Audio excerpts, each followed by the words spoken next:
What's going on, fight fans? This is Capital Combat. The name says it all. I'm Rob Jarrell, and I'm here to talk today about something that's about to happen. It's a boxing tournament. It's the World Boxing Super Series, which is going down starting in looks like September. It's a bracket tournament going down with fighters from the super middleweight division and a separate tournament with the fighters in the cruiserweight division. And to be honest, I like the tournament style brackets, especially with guys who are trying to make their name in the sport, trying to come up number one in the sport or in a division where especially belts are on the line.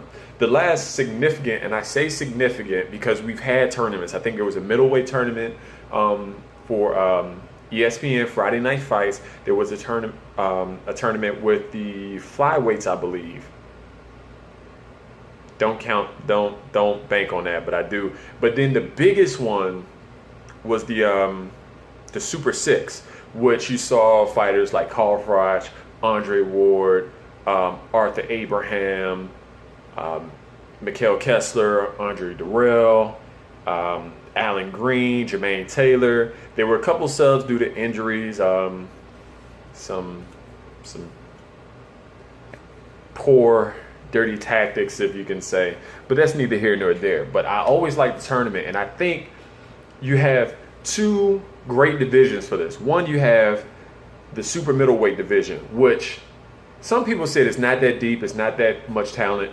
I beg to differ. There's a lot of talent, and these guys that are in it are very talented. It's one of the deeper divisions. We have the cruiserweight division, which may not be as deep, but it's very, very talented. The only difference is, and I hope they show it in the U.S., is that there are not a lot of any U.S. fighters that are part of this. It's mainly Europeans in this tournament, and we're going to look at the fighters. We're not going to break down any of the fights. I'm just going to go over the fighters, the actual tournament, what it means, what belts may be on the line, and just kind of go from there. And some notable omissions from the tournament. So we're going to start off with the super middleweight division. I'm going to kind of type on my other computer here, so just kind of bear with me. But just to give you an example, or it's a bracket style, it's not a round robin like the Super Six. That is a great thing because we really don't need a round robin. It just creates too much confusion rather than a tournament style bracket with belts on the line in the fights. So in September, for the super middleweight, they're going to have fights in September, fights in October. Those are the quarterfinals. That's 8 fights in 2 months. You're gonna have first quarterfinal, second, for each division. So you're gonna have 1, 2, 3, 4, 5, 6, 7, 8 cards. I think it's 2 fights per cards because it's 16 fighters. Then in January, you're gonna have the 4 semifinal matches.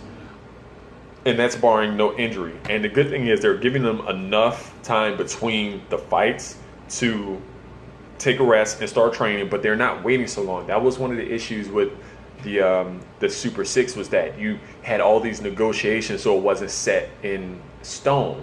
I thought what they should have did was have either a bunch of fights in the same month, then 4 months down the line you have set bracket of fights, and so forth, the final fights. Well, that's what they're doing. They're setting it for September and October, January, and then the finals are in May. So that is great because you're given time to promote the fight, you're given time to rest and get proper training, barring injury.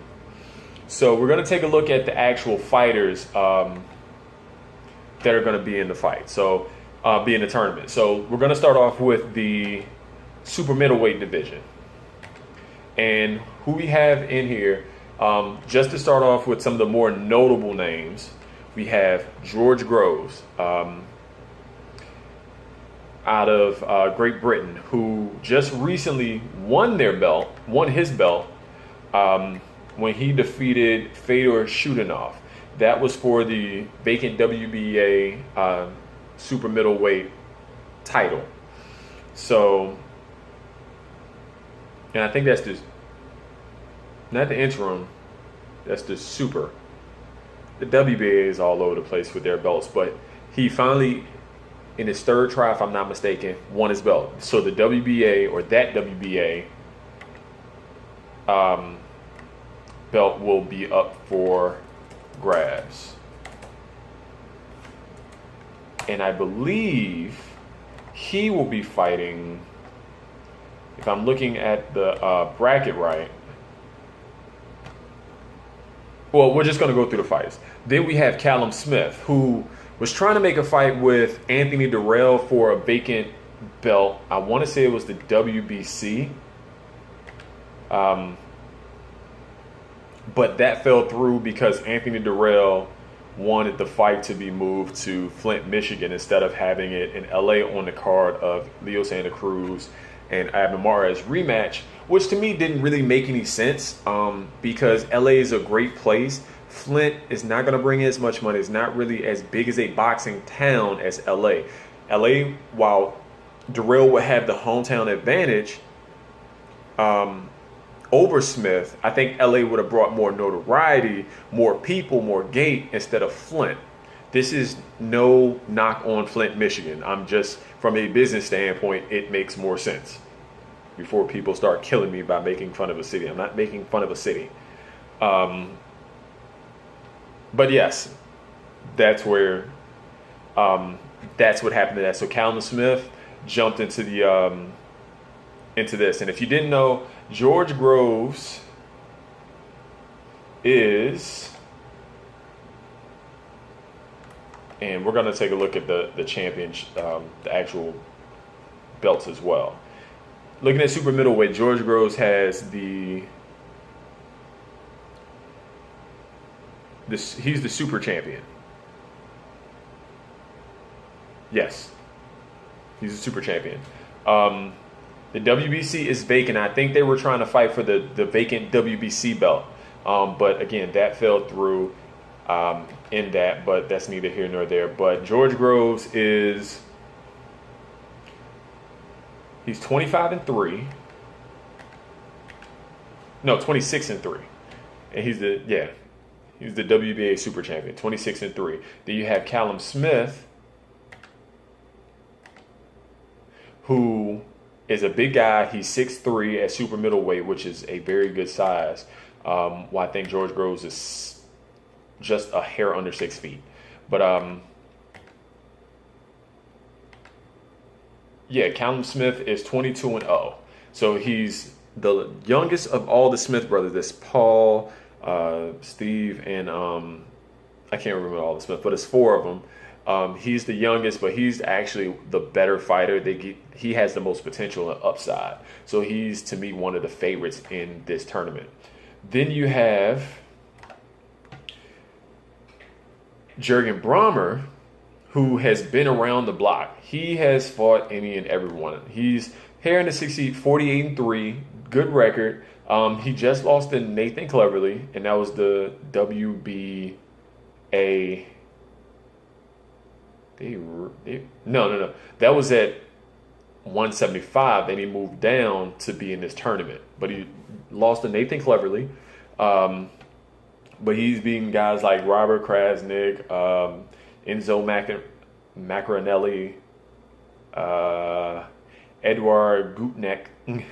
Those are probably some of his best fights. But he's out of Germany. So he's a very rugged veteran, but unfortunately he's just under 40 years old. So he might be a little worn, but he's going to give some guys some tough fights in this one. That's a good fill-in instead of 6 if you're expanding to 8. After that, you have Avni Yildirim. Now, let me see if I can pull up his information. Bear with me, because it's a lot of names to remember. But Avni Yildirim is out of Turkey. He's young. He's 25. He's under 6 feet. His best wins were against Marco Antonio Parabon, who he just beat. Then he had a good match versus Aaron Pryor, Schiller, Hippolyte, something like that. And he beat faded Glenn Johnson. So he's been fighting very regularly, twice in 2017, 6 times in 2016. So as an Olympian, they've been moving him fast. They've been moving him fast. They've been moving him right along. His nickname is Mr. Robot. So that is a good add-in for a young guy to try to make his name doing this. After that, you have a Rob Brandt. Now, he's probably the lesser known. Well, these next 3 guys are probably the least known. Again, Rob Brandt. He's out of Minnesota. Again, about a little under 6 feet. He's 22-0. And I really can't say he's had a really great resume. If you look at his actual box rec, I think maybe his best win is, it's kind of hard to say because he looks like he's fought a bunch of veterans, but a bunch of tomato cans as well. But he fought 3 times in 2016, once in 2017, 5 times in 2015. So they've been keeping him busy, and he's got he's 22-0 with 15 KOs.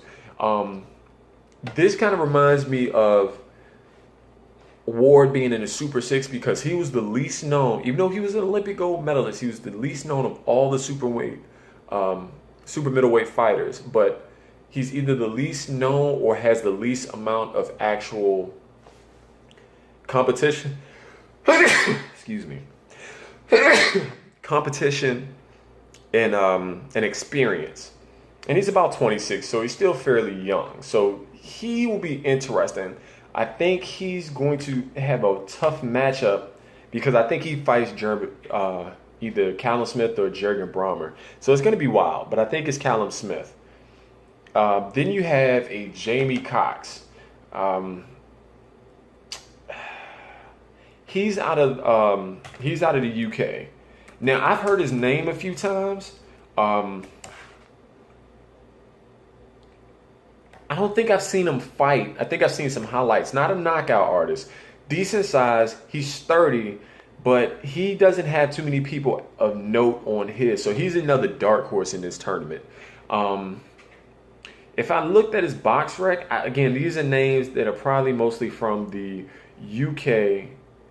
Nothing notable, but he's, again, stayed busy. He's kind of like Rob Brandt. They kept him busy. He's fought twice this year already, but only once in 2016 and 3 times in 2015, and not at all in 2014. So he may come in fresh. He may come in rusty. So that remains to be seen. Then we have someone who I think is pretty talented, and he's been needed to take a step up for a while, and that was Eric Skoglund. He fights Callum Smith next. I'm sorry. He's about 26, a little over 6. He's out of Sweden. They've been pushing him along. He doesn't have a whole lot of KOs, but he has talent. His best win so far was Timmy Shala, where he got a regional belt under the WBA. He's beaten Glenn Johnson and Derek Edwards. Those are probably his best wins to date. And they're good wins. Glenn Johnson, that was 3 years ago, but he hasn't stayed as busy as he probably could have. Oh, and he beat Luke Blackledge, that was coming up, so it's decent. But at 26-0, he needs to start taking a real chance on better fighters. So another young guy who people will keep their eye on. Now, what's really interesting about the last seed, it's if you watch the NCAA basketball tournament, they have playing to get into the 16th spot. Normally it was 62 teams. I'm sorry, 64 teams. But they did a play-in. Depending on how you see, there might be a plan for one of the 16 seeds to go against the first seed. But now they have more. So I think it's actually 2 plans or people playing for that last slot. Now, granted, these next 2 fighters aren't 2 fighters that say they're playing worthy. These are guys who are champs or former champs, and that's Chris Eubank Jr. and Arthur Abraham. And you know, Arthur Abraham was in the Super 6, and he's had a very good career, a very long career. And his last fight, he beat Robin Krasnick. He had a young guy named Tim Wang, I want to say, or Luhog, who was out of Norway. But the important thing about this is he's fought Gilberto Ramirez in 2016. He lost his WBO super middleweight title, which he's held ever since 2000. I think he won it from Paul Smith,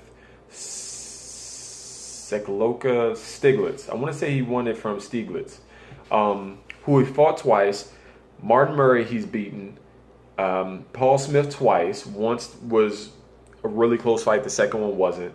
And then, and he fought Stiglitz 4 times, and he lost one. So over the last few years, those have been his best wins or his best fights, losing to a very young, good, tough Gilberto Ramirez. But that was his most significant fight since he lost to Andre Ward in 2011 in the Super 6.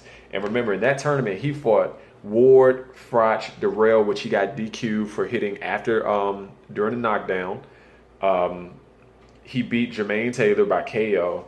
And then, so he's not just a tough veteran, but he is a great fighter who at 37 is definitely on the back end. But this, if he can get at least one win out of this tournament or even make it to the finals, that he might make it to the Hall of Fame just for that. And then we know there's Chris Eubank Jr., who moved up from middleweight, feels comfortable apparently at super middleweight. He is the current IBO champion at super middleweight. Yes, he's the current IBO champion, which is not one of the 4 major belts with WBA, WBC, IBF, and WBO, but it's a good belt to have. He's only lost that one fight to, I want to say George Groves. No, Billy Joe Saunders at middleweight. But since then, he's had some really good wins. But he did win the IBO when he fought Renaud Quinlan in February, which wasn't, it was kind of one of those things where he just jumped in, and boom, he has a belt. But that was after beating Tommy Duran, Nick Blackwell, Gary O'Sullivan, good guys. Nick Blackwell, that was unfortunate. I think he came through that. But then he had his best wins were Dmitry Shudanov, if you ask me, at middleweight. But he did lose to Billy Joe Saunders, and that was very close. That was a split decision. Who they've never been able to make that fight for whatever reason. He talked a bunch of crap. He's very confident, but he talked a bunch of crap. Never got Triple G in the ring. So that's neither here nor there. This is an interesting thing. I like the playoff because that was set up from the beginning. But because these guys, you have a George Groves who has a belt. Boom! It's really good to have.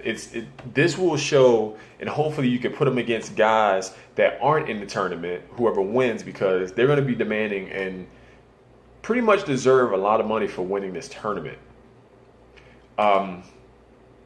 In this tournament, the notable omissions are James DeGale, who had a tough fight versus Badu Jack, who moved up to light heavyweight. You have Gilberto Ramirez, who is 35-0. He has a fight coming up versus Jesse Hart, which is a good fight for him.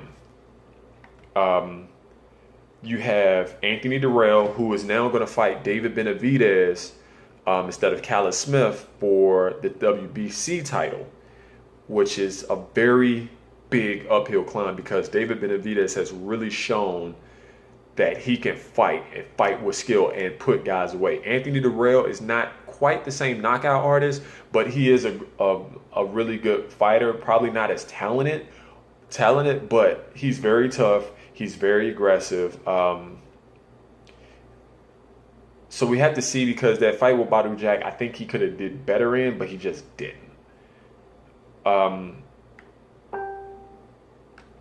let's see, who are the other notables? Andre Durrell. I think he's got to fight Jose Uzcategui again.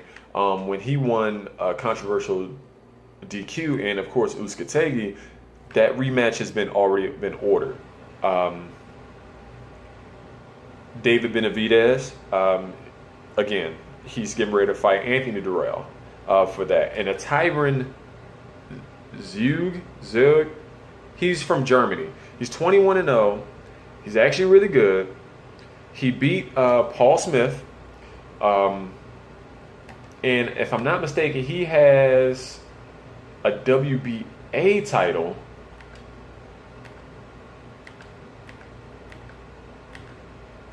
I want to say he has a WBA. What is that? He's the regular champion at the WBA. Jesus Christ. You see what we're talking about with the WBA. It's too much. It is too much with them because they have so many champs. You have a super champ, a regular champ, an interim champ. Get the hell out of here with that, man. So now that we've seen what's going on in the super middleweight division, let's talk about the cruiserweight division, because this is one of the more underrated divisions that I've seen, and you don't really get a lot of fights unless it's on a major card here in the United States. Unfortunately, in this tournament, especially with the division that we just discussed, none of the guys from PBC earn it. That is a big omission, but they make money and there's still a lot of talent. Again, I just discussed 9 guys, and then I discussed another 5 or 6, or even that could have been in, that are really good, and they're undefeated, they're champions, whether they are on the come up or they're established fighters. So let's look at the next batch, and that's the cruiserweight division. Again, you got some great fighters in this, and the biggest name in that division is Alexander Usyk, who is currently the WBO champion. And there is not much I can't say about this guy. Even at 11-0, if I'm not mistaken, he is shown out of Ukraine to be one of the best fighters.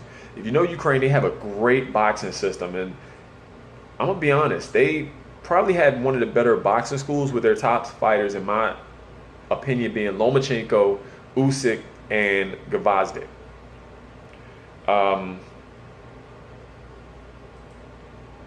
So that is a great inclusion into that tournament is Alexander Usyk. And considering he's had several amateur fights, he's 6'3", he's big, he looks like he could fight a heavyweight, to be honest. But he's the absolute favorite in this tournament, if you ask me. Then you have Murat Gassiev, who is probably one of the, it's kind of hard to say. He's one of the better fighters in this tournament as well. He's undefeated. If I'm not mistaken, he is 24-0 with 17 KOs, 6'3". He's about as big as Usyk out of Russia. His best win is Denis Lebedev back in 2016 when he won the IBF Cruiserweight title, and he won that by split decision. He's probably got the most potential, while I think Usyk is probably the best fighter in the division. He's going to be the favorite. Now, going from there, someone that a lot of guys are pretty high on, and excuse me while I have to look something up for a second.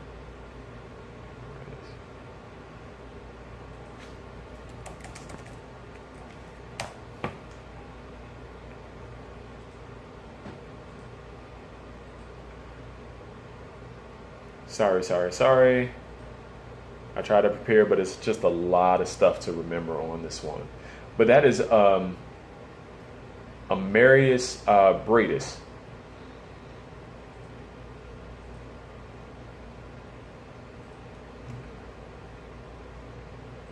Who, again, is someone that's young and that a lot of people are pretty high on. What the heck am I looking for?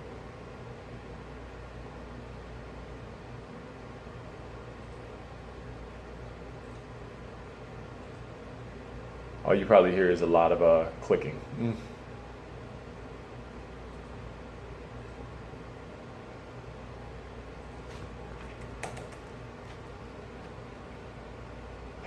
Sorry.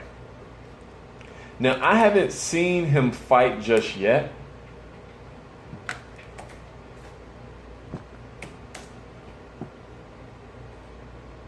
Marius Bradis, but I've heard nothing but good things about him. And I want to bring up his box rec because, again, I didn't get to watch him. I just heard so much about him.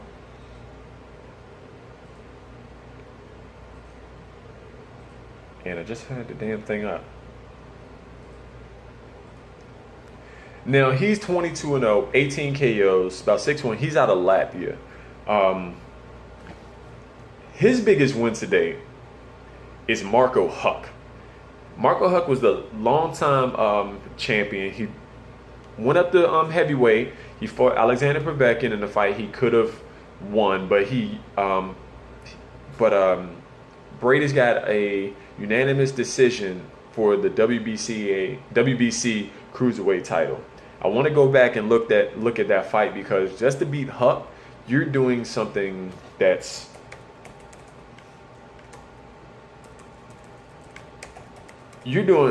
great for that division because he's always been a player. You're talking about a guy, he's faced the who's who in that division, especially Glowacki.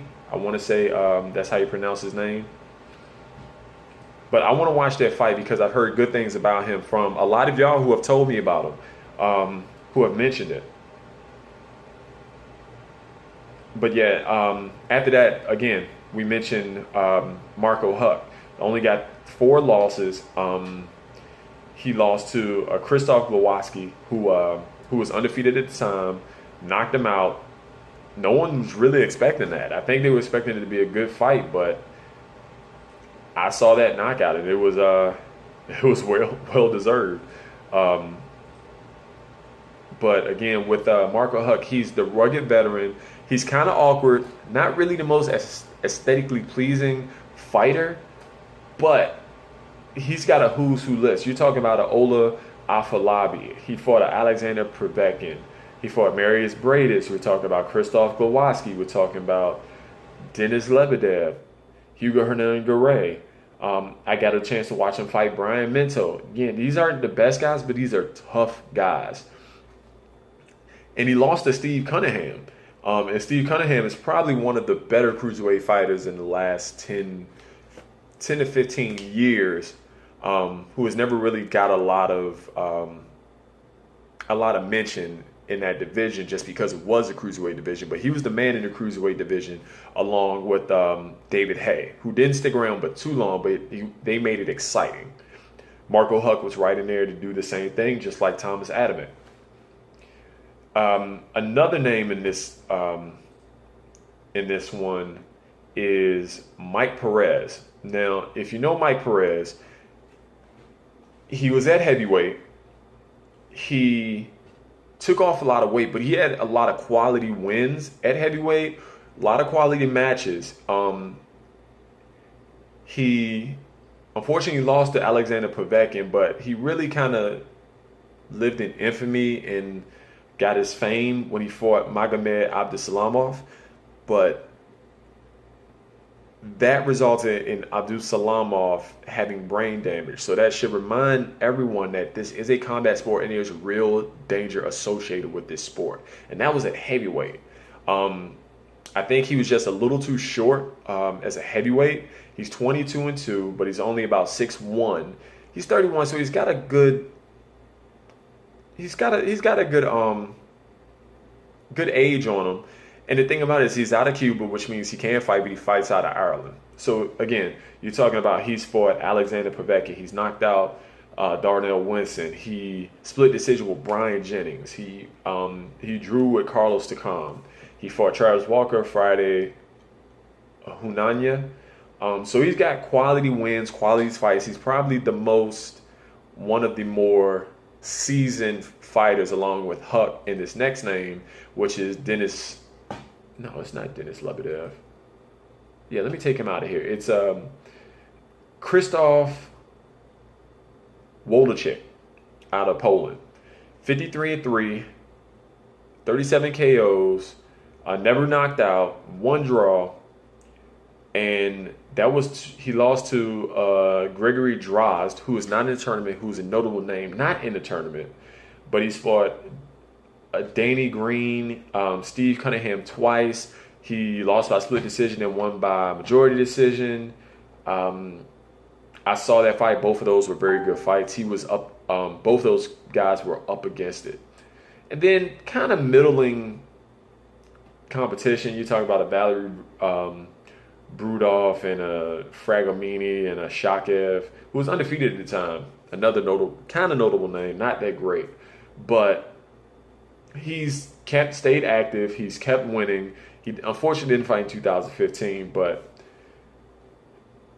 he's going to be a tough out, if an out, for anyone in the tournament, period.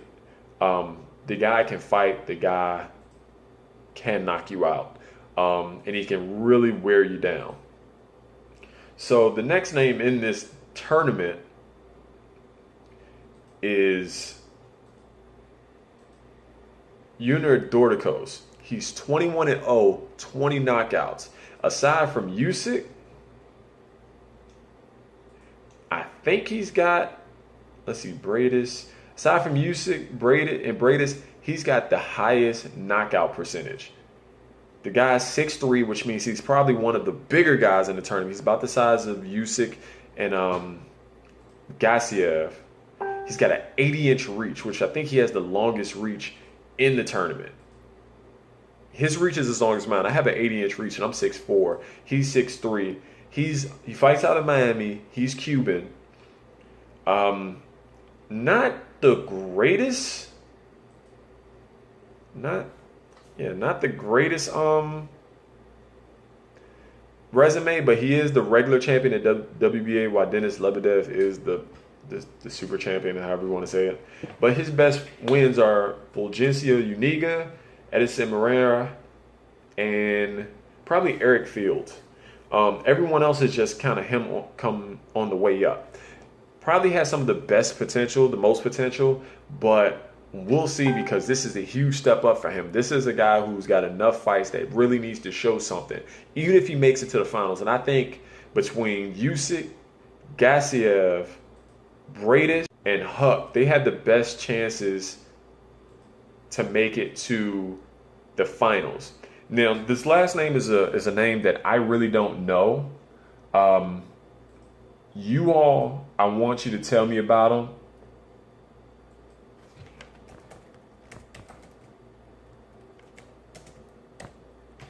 And that's a Dmitry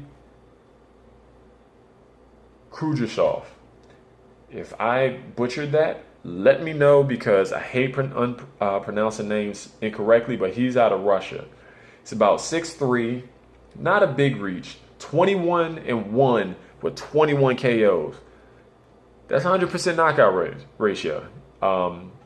Better than Dordikos, but he did lose once, and he lost by knockout, and that loss was to Olin Ruaju Duradola, who is actually a veteran. He knocked him out in 2015, but avenged that loss in 2017, actually earlier last month, to win the WBCA silver title. So he may have been knocked out, but he came back and knocked him out. So that's all you can ask. You have to get that. You have to get some get back. That's all I can really say. But that same dude lost to Bradis. That same dude lost to Mashunu, and that's it. So this is I need to go back and watch some of these fights again to see who's the favorite. I know who I think are the favorites. A lot of people have talked about Kudryashov. I don't know that much about him. Now, the most notable, if you can consider it notable, names not in the tournament would probably be Denis Lebedev, who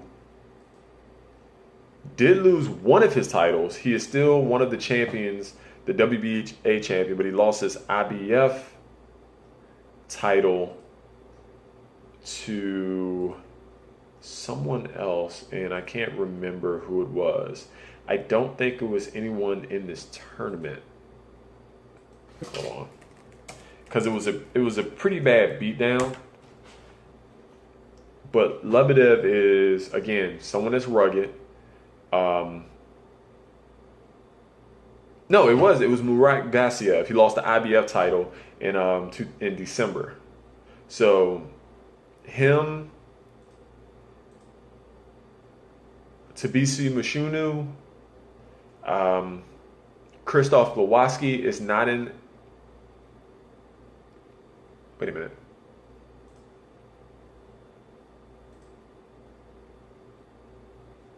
Okay, unless they're adding them in, there was just a change.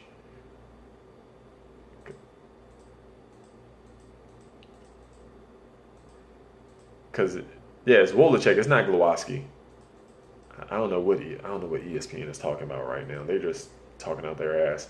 Tony Bellew is probably the biggest notable name not in the tournament after he beat David Haye, and he's been knocking people out at cruiserweight badly, and probably would have the most experience out of everyone. Again, got that win versus David Haye. He beat BJ Flores. You talk about Ilunga Makabu, Nathan Cleverly, Valery Brudov. He's fought Adonis Stevenson, Isaac Chilemba. Again, those were at 175, but he probably has some of the best experience in the tournament as well. So he's a notable name that's not in this tournament. Farad Arslan, I guess you could say that. But I would say those would be... Oh. And another name that's not in it that I think should have been in it to kind of build him, but because he is with PBC, is... What's his name? He's under Mayweather Promotions, and I'm Andrew Tabiti, 14-0. He has the NABF title, so he's probably one of the more notable names that's not in it. So, and then we have a few of the African fighters like Duradola, like I said, Makabu, Steve Cunningham not being in it, but he's older. I think he's under PBC, so that's kind of understandable. I think those would be the most notable names that aren't in it. So I know this video was long. It's almost 40 minutes long. Tell me what you think. Is this something that's really worth paying attention to? I think it is. Tell me what your thoughts are on it. If you made it through this, interact with us. You can skip. It's up to you. But tell us what you think. Tell us, is this worthwhile? Tell us what fights we should watch. Give us some links. Tell us a little bit about some of these guys, because a lot of these guys are European, and I try to keep it up as much as I can with the European fighters. Russia, Eastern Europe, the UK, the old Soviet bloc, however you want to say it. I'm trying to keep up with these guys. Tell me what you think. I told you who my favorites were in both tournaments. Be respectful to me. Be respectful to yourselves. Hit that subscribe button. Share it with your friends. Hit the like button. And until next time, fight on. This is round one, and you've already lost. They don't seem to see that everything we've done is coming and gone. My fists are on fire. I perform till I perspire. My demons are in a rage.